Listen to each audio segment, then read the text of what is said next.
रात्रि को जब बाबा अतिशय विकल हुए तो साक्षात श्री कृष्ण उनके सामने प्रकट हुए। बार बार बाबा के सामने ठाकुर जी आते थे। बाबा बोले, क्यों रो रहे हो? वृंदावन के लिए रो रहे हो?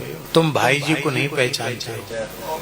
श्री हनुमान प्रसाद पोद्दार जी चलते फिरते वृंदावन हैं और मैं अपनी प्राण वल्लभा श्री राधा रानी के सहित उनके हृदय में निरंतर रमण करता रहता हूँ, लीला करता रहता हूँ। भाई जी का हृदय वृंदावन बन गया है, वे चलते फिरते वृंदावन हैं।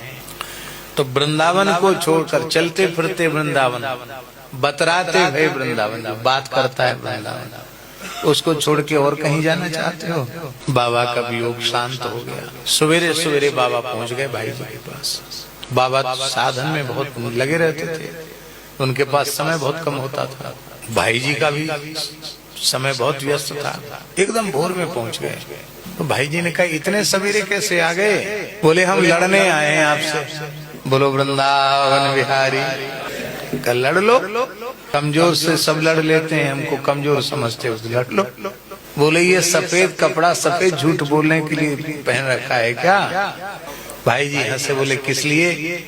कहते कि बताओ, इतना बड़ा राज भीतर छिपा कर आप बैठे हो, आप ही वृंदावन हो, आप चलते फिरते वृंदावन हो, आपके हृदय में श्यामा श्याम प्रकट होकर लीला कर रहे हैं। तो भाई जी में तो आत्मसंगोपन बहुत ज्यादा। भाई जी कहने लगे, आपकी बुद्धि खराब हो गई है, आप क्या इधर उधर की बातें, भजन छोड़ करके क्या इधर उधर की बातें आप करते हो? तो बोले, अब हमें समझ में आ गया, आपको लोग पोद्दार महाराज क्यों कहते हैं, क्योंकि महाराज आपने भीतर छिपा के रखा है। राज कहते ना, राज कहते ना रहस्य को, महाराज महान रहस्य आपने भीतर छिपा रखा है। तो अब आप सुन लीजिए, आप कितना भी झुठलाइए, बोले, आपको किसने कह दिया? तो भाई बाबा बोले कि हमें उसने कहा है जो कभी झूठ नहीं बोलता।